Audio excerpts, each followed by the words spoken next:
ఎంతో క్రిస్పీగా కరకరలాడే ఈ పప్పు చెక్కలు చాలా సూపర్గా ఉంటాయి కదా. చాలా చాలా ఈజీగా చేసుకోవచ్చు. ఆల్రెడీ చేసినాను.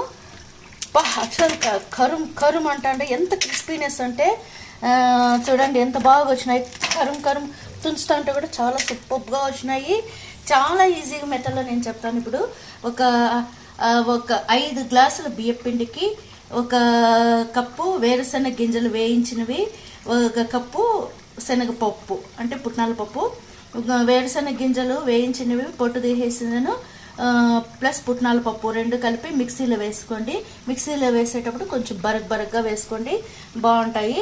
ఇప్పుడు బియ్యపిండి 5 కప్పులు బియ్యపిండికి 1 కప్పు పుట్నాల పప్పు, 1 కప్పు వేరుశనగ పప్పు గింజల పప్పు పొడి చేసుకొని, ఆ తర్వాత దాంట్లోకి తగినంత సాల్ట్, తగినంత మిరప్పొడి, ఒక రుచికి సరిపడి మీకు ఎక్కువ కారం ఉంటే కారం కావాలంటే కారం వేసుకోండి. ఇంకా ఒక 10 పచ్చిమిరపకాయలు మిక్సీలో వేసేసి దీంట్లో కలుపుకోండి. ఆ తర్వాత బాగా వేడి చేసిన నెయ్యి కానీ లేదంటే నూనె కానీ ఒక కప్పు బాగా వేడి చేసేసి ఈ పిండిలోకి కలుపుకోండి. ముద్దలాగా కలుపుకోండి, చపాతీ పిండిలాగా కలుపుకోండి. ఇప్పుడు పచ్చి కరివేపాకును కూడా సన్నగా కట్ చేసి పెట్టుకోండి. దీంట్లో 1 కప్పు పచ్చి కరివేపాకు పీసెస్ కట్ చేసి పెట్టుకోండి. అన్నీ వేసి కలిపేయండి. కలిపేసి గోరువెచ్చని నీళ్ళతో కలపండి.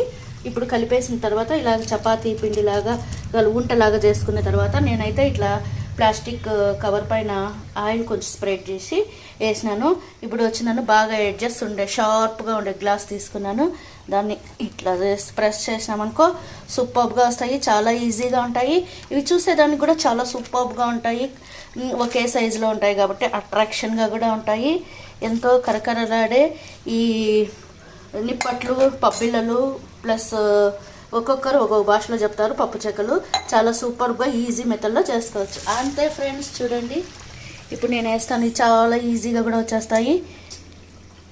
అంతే, ఇలా తీసేయడము, ఇలా వేసేయడం, అంతే. Bye friends.